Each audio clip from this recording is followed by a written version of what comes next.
keluarga. Keluarga adalah unit terkecil dari sebuah komunitas, biasanya terdiri dari ayah, ibu, dan anak. Salah satu harapan dan cita-cita setiap insan adalah mendapatkan keluarga yang sakinah, mawaddah, dan warahmah. Adapun menurut Quraisy Shihab, katanya listakunu yang diambil dari kata dasar sakana, yang artinya adalah diam, tenang, setelah sebelumnya goncang. Kata mawadah mengandung arti cinta dan harapan dan juga bisa berarti kelapangan dan kekosongan. Ia adalah kelapangan dada dan kekosongan jiwa dari kehendak buruk. Makna yang hampir serupa dengan makna mawadah adalah rahmah, sehingga disebut dengan mawadah warahmah. Hanya saja rahmah tertuju kepada orang yang membutuhkan atau orang yang lemah. Nah, sedangkan mawadah tidak demikian halnya. Pentingnya membina keluarga yang sakinah, mawadah, dan rahmah. Tidak lepas dari peranan Islam sebagai agama yang sosial. Adapun yang kedua adalah peran masjid dalam pembinaan umat Islam.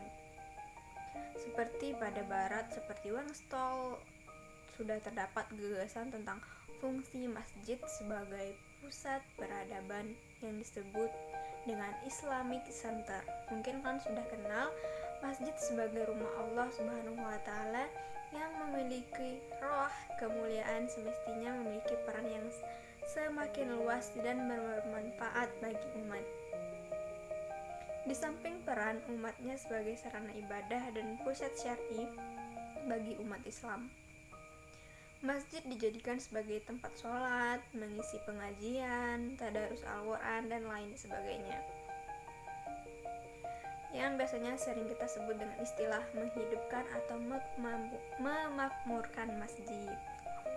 Sebagai pusat muamalah, Nabi dan sahabat-sahabat menjadikan masjid sebagai ada beberapa hal. Yang pertama, tempat pengajaran dan pendidikan Islam.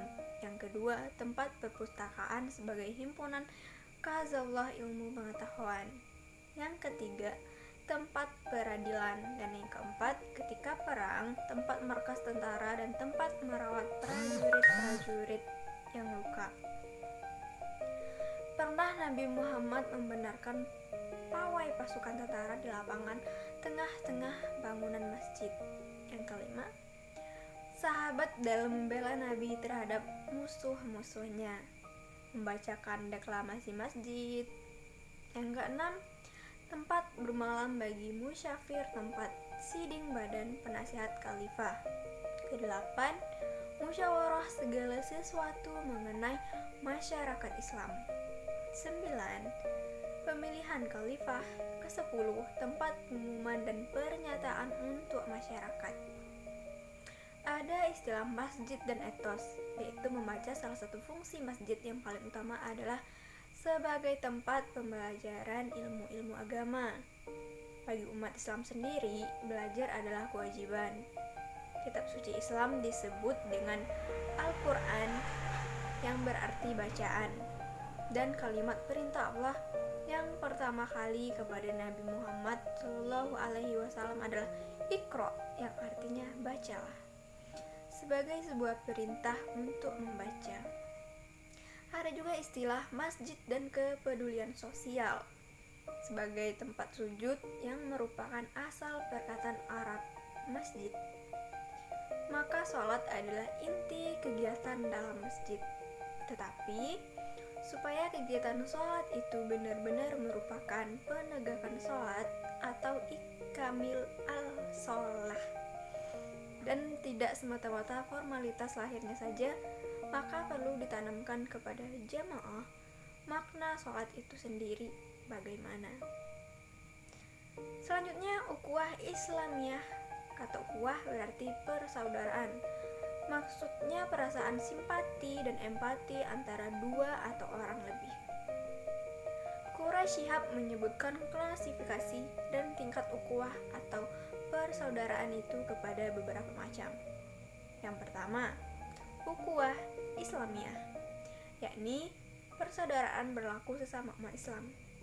Yang kedua, ukhuwah watoniyah, yakni persaudaraan sesama warga negara dalam satu negara, apapun asal agamanya, suku, ras, dan adat istiadat.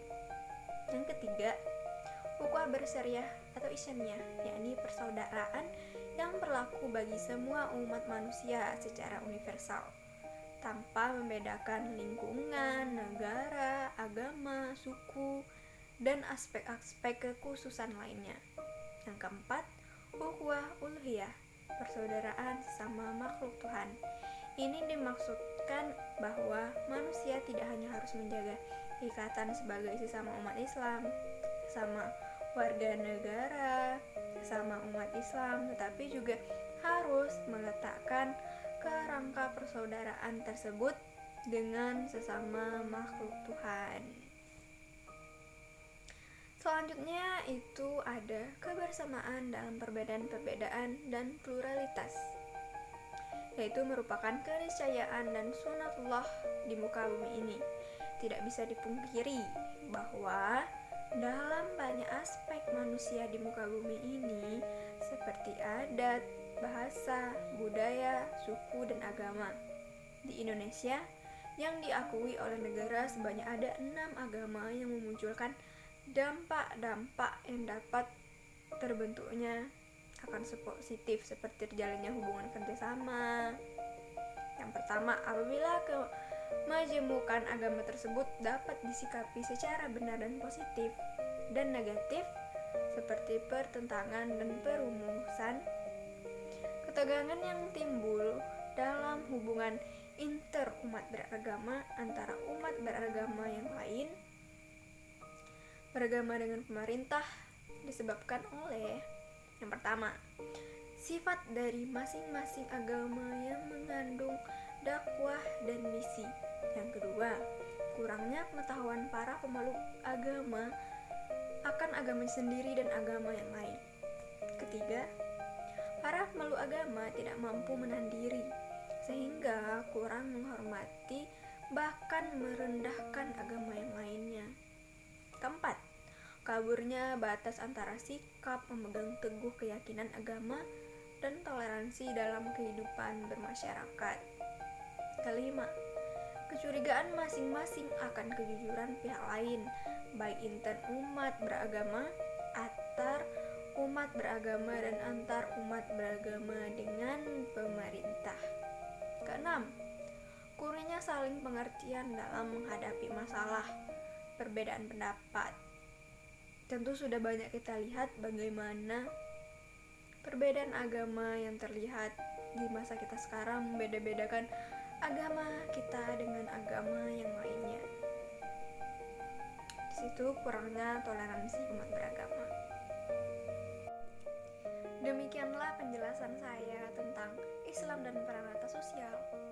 Dan adapun yang telah terjadi di kehidupan sehari-hari. Yang pertama, menggunakan masjid sebagai tempat beribadah dan tempat membaca. Selanjutnya juga dengan adanya agama, kita juga harus mentoleransi agama-agama yang lain. Kita tidak boleh membeda-bedakan agama yang lain. Kita punya keyakinan, kita punya tujuan masing-masing. Demikianlah yang dapat saya sampaikan. Assalamualaikum warahmatullahi wabarakatuh.